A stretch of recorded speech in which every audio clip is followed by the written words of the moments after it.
Aujourd'hui, à travers de nombreux débats, est-ce que on a un petit peu ouvert les yeux aussi sur les dérives de ces réseaux sociaux?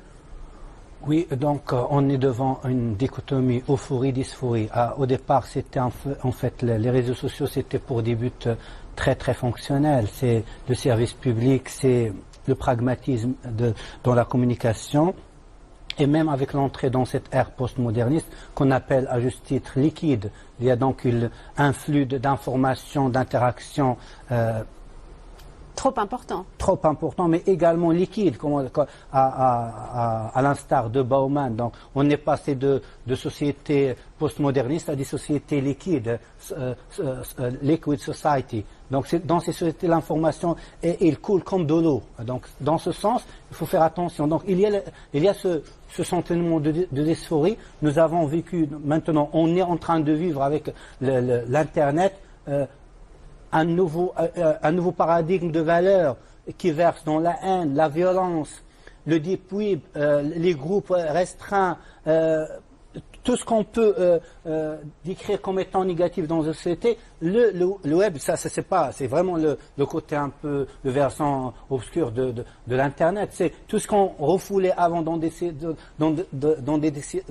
sociétés matérielles, pardon. Maintenant, nous sommes en train de le galvauder chaque jour. Ce que vous voulez dire d'une certaine manière, c'est que le sens de la nuance, par exemple, c'est complètement noyé dans ce flux de réseaux sociaux aujourd'hui. Et puis nous sommes devant des sociétés avec de nouvelles configurations. Nous sommes devant comment on appelle ça, des ethnies digitales maintenant. La configuration réelle est en... On parle de communauté d'ailleurs sur les réseaux sociaux. Est en phase de changer. Maintenant, en arabe, on parle de Shab, Facebook, Shab, etc. Qui a un impact sur la réalité. C'est ce qui est important. La dysphorie n'est pas toujours négative. L'impact est là. Donc, il y a plusieurs décisions politiques qui ont été amendées à travers une mobilisation via, comme a dit via le net. Je peux donner plusieurs. Donc, l'interface, elle est réelle. Donc, c'est pour là que je voudrais placer juste une distinction lexicale sur ce. En arabe, on parle d'Al-Raqmi et l'Iftiradi. Mais en français, on a 3 termes équivalents. Virtuel, numérique et digital. Je crois que directement le synonyme de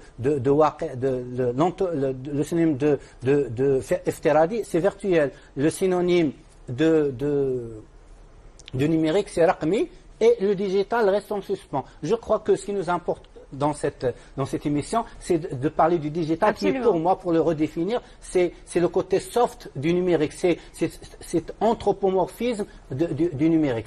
On injecte une teinte, une couleur marocaine. On a un répertoire digital marocain, il faut en parler, il faut travailler là-dessus. Donc il y a des spécificités à cet espace numérique marocain aujourd'hui, digital, pardon. Une territorialisation digitale du web. Le web marocain est différent des autres webs, donc il faut travailler là-dessus pour mieux comprendre le devenir de notre société. Monsieur Bouhedma, on évoquait il y a un instant juste